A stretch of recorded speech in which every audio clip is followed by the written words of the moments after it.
How's it going, everyone? Hope you're all having a damn good one. So the past few days have been pretty crazy. We got our first look at Halo Infinite's gameplay, and the reactions have been, well, polarizing. Mainly, people have been criticizing the way the graphics look, and yeah, there are definite problems that must be addressed and touched on by 343.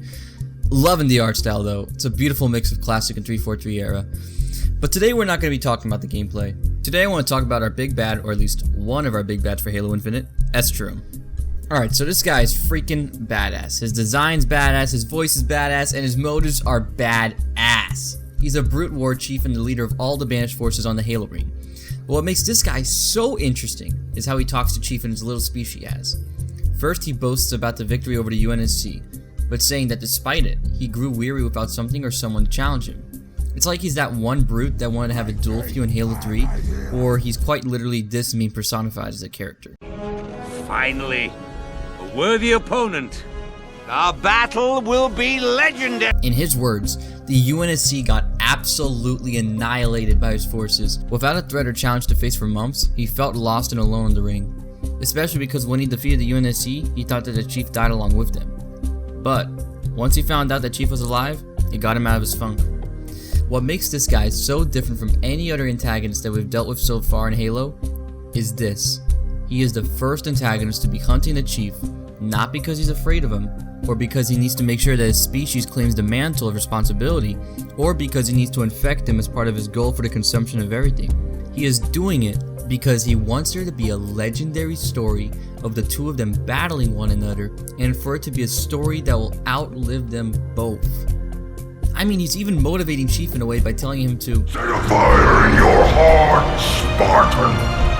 Bare your fangs. Fight hard. I will. I suppose that last part's not going to be one that Chief will listen to as much though. This brute is so strange because his motives feel so vastly similar to the way an elite fights with honor. And we know the past that brutes and elites had before. He's not mindlessly hunting the Chief because his superiors told him to. He is the superior after all. I mean, he's so excited to hunt for Chief that he's literally running out of breath in his speech to him.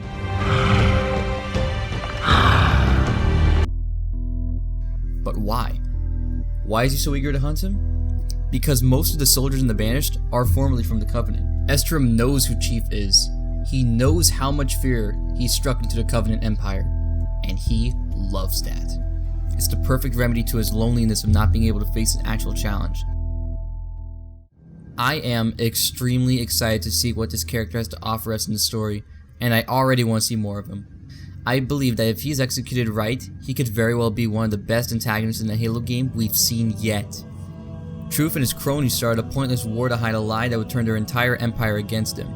Tartarus was so blind in his loyalty, it killed him. The Didact wanted to compose humanity so he could ensure that the Forerunners held the mantle forever. The Flood wanted to consume everything as part of their belief that the next step in the evolution of life is the unification of all of it into one entity. But Escharum? He's just an old monkey looking for a challenge. Monkey. Alright, that's going to be a wrap for today. Thank you guys so much for watching. This was my first video tackling a topic like this, and I had a lot of fun making it. Let me know what you guys think about in the comments, and if you enjoyed it, please feel free to leave a like and subscribe. Until then, have a good one, guys.